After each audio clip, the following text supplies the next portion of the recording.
This Ooh. is our lasagna. We're making dinner. I have preset the oven on 350. I have a pan that is 75% full that we are going to use for the lasagna noodles. And what, as I stated before, I didn't feel like making homemade lasagna noodles. If you go back and you look at pierogies and how we did the breading dough at that time, it basically gives you an idea how to make homemade noodles themselves. Go ahead and get this started. I am going to go ahead and put it on about a 7, and let's go about 8. I'm going to put a little bit of salt in there as well. And also, with these, I'm going to put a tad bit of oil. It's not necessary, but it helps so the noodles don't stick as much when we take them out. Alright, that's going. So we are going to go ahead and work on our... So I'm going to turn this little bad boy on, just so that you have a... Uh-oh, might have to turn it on. Oh, welcome. Who are you? Oh, hello! Okay, now, we have countdown. It's all going. We're good. Okay. If you're just cooking lasagna, you don't have to use this much. Generally, you would do a pound of hamburger and you do a pound of sausage. But since I know we're not going to use all of our sauce, I'm going to cook it all so that I have everything ready for tomorrow night's meal, which of course is going to be stuffed peppers. So why not get everything done now to help you with time tomorrow?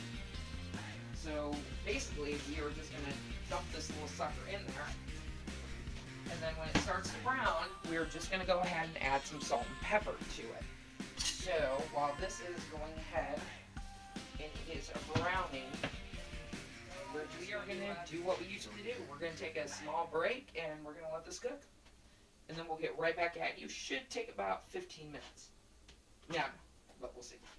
Oh, I just want to melt into the floor right now. It's been a weird freaking day. Okay, and the beef is absolutely done. Now before I do anything else, you know that our sauce is ready. We took care of that earlier. I'm going to make sure that I spray down my dish just because we are getting to that point. You just want to make sure it doesn't stick to it. So we're going to need this for, Pam.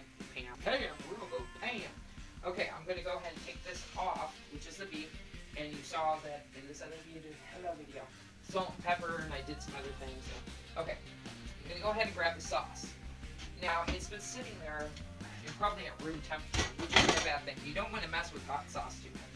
And I am just going to basically, it's a very lean beef, so there's not any grease in here. I'm just going to throw it in. And again, we are not going to use all of this because I'm going to do the stuffed pepper. I'm going to mix it into the sauce that we created earlier.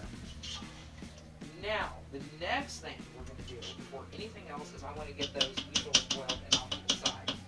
I usually do homemade noodles, but I'm not going to. And it usually says between 10 to 12, but I end up only doing a double-decker stack because I have a larger room to cover. So I'm just going to start off with here.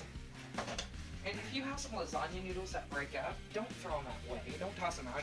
You can still do what you need to do with them, but pop them in. And the main thing to do with these noodles, just do them a few at a time, is the fact you don't want them to cook all the way. You still want these noodles to be al dente, okay?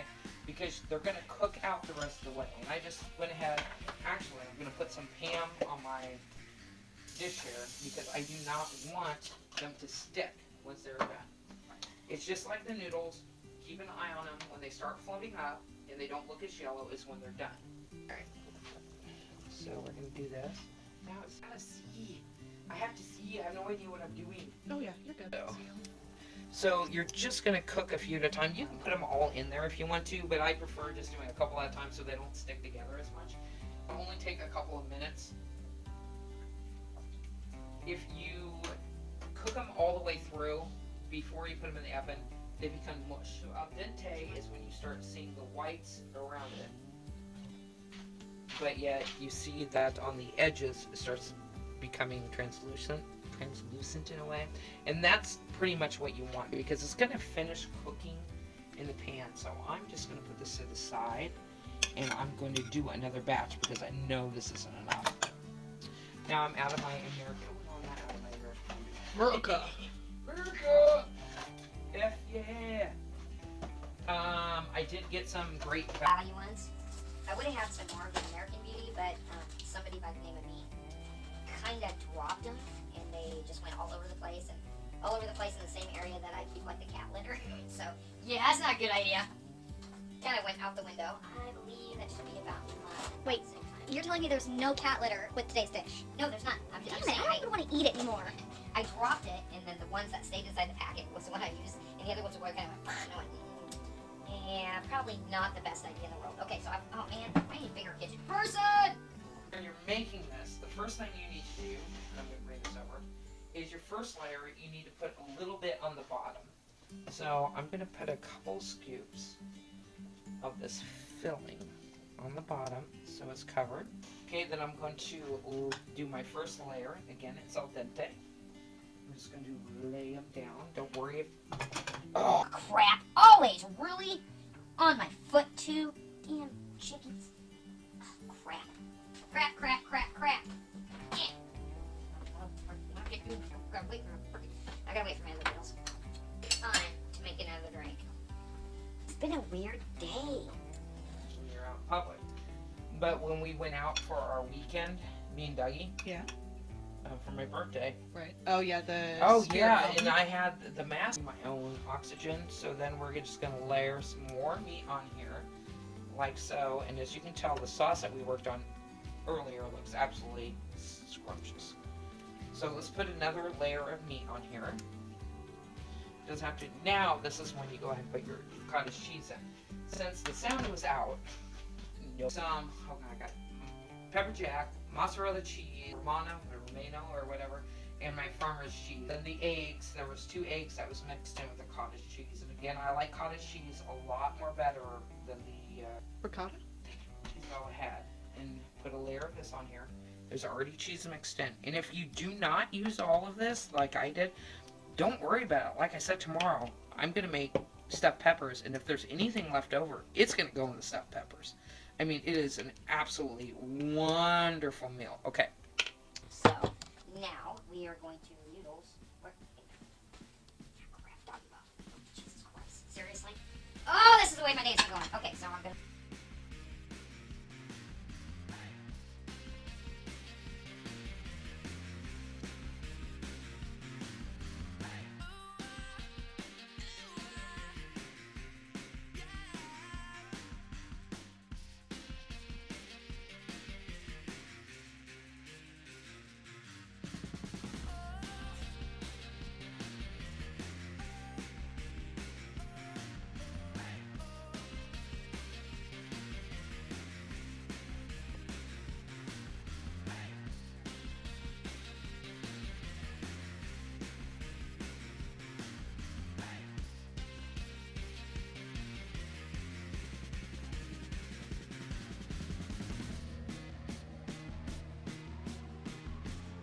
Oh, Done. shit.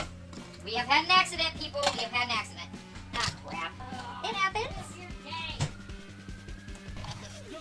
Now that I made a total freaking mess out of everything, we cleaned it up. The last part is to put the cheese on the top. So with the farmer's cheese, I'm just going to kind of gently break some of this on the top. I am going to put the rest of this glorious cheese. Okay. And a really good shot of your cleavage. Nice. Okay, so there we go. I'm just going to go ahead. Just get that on there. We like cheese. I don't give a... Just get that. Try to be patient. Whatever. At least we got some farmer's cheese for tomorrow. Okay. Okay. So, I'm going to go ahead and stick this in the oven, but before we do so, we need to have some foil on. They state, instead of putting toothpicks to hold it up, they should just spray it. So if we spray our tin foil and put the tin foil on, it's going to help the cheese not to stick. Now, I've never done this part before, so we're going to see if they're a bunch of liars or not. And we know what we're like trying to experiment. So I'm going to put the lasagna in for at least, I would say about 45 minutes to an hour, because we didn't cook the noodles all the way. We want to make sure they cook all the way.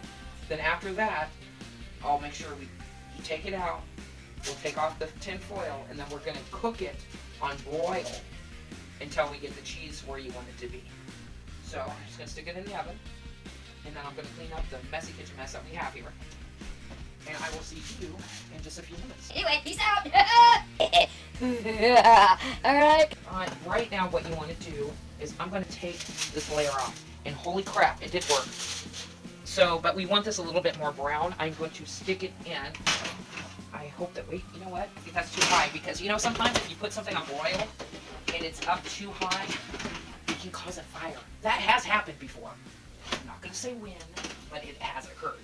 I am going to go ahead and put this on broil. Before, do not leave the broiler on and walk away.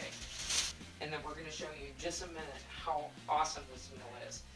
And after we take it out and you get a pick of it, make sure you let your lasagna rest for at least 10 to 15 minutes, because if you break into it if you break into it and cut it too soon, it's a watery, gooey mess.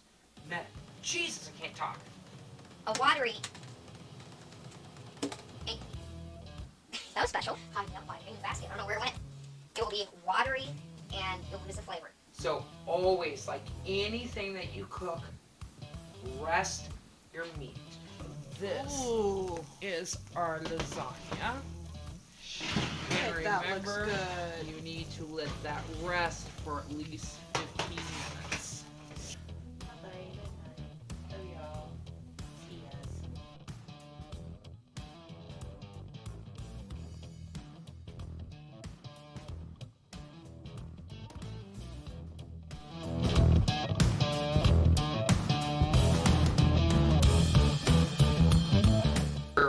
Hello. So as I am hoping you know at this point, I am Paige, or Pager. I'm the videographer from Messy Kitchen, but today I want to give a special shout out to Rahini's Kitchen and Art. They gave us positive reviews on our fried chicken, or chicken fried steak. Yeah. And out of curiosity, I went ahead and looked at some of her videos. First of all, love the music, calm, soothing, everything you would want. Ours are upbeat and let's go. Yeah. But she does amazing videos for authentic Indian food. The few that I have watched, and again, I'm so sorry, I am gonna perhaps butcher some of these names. But my favorite video of hers, and actually it's a wonderful recipe, is the puri bahi, B-H-A-J-I, bahi. And I've had it a few times. Really, really wonderful dish, and she does an amazing job explaining it, breaking it down. Lasagna's done! Alright, you guys. Bye bye. Bye bye now. Is everyone gone? Can I stop smiling? You can stop smiling. This hurts. Cut.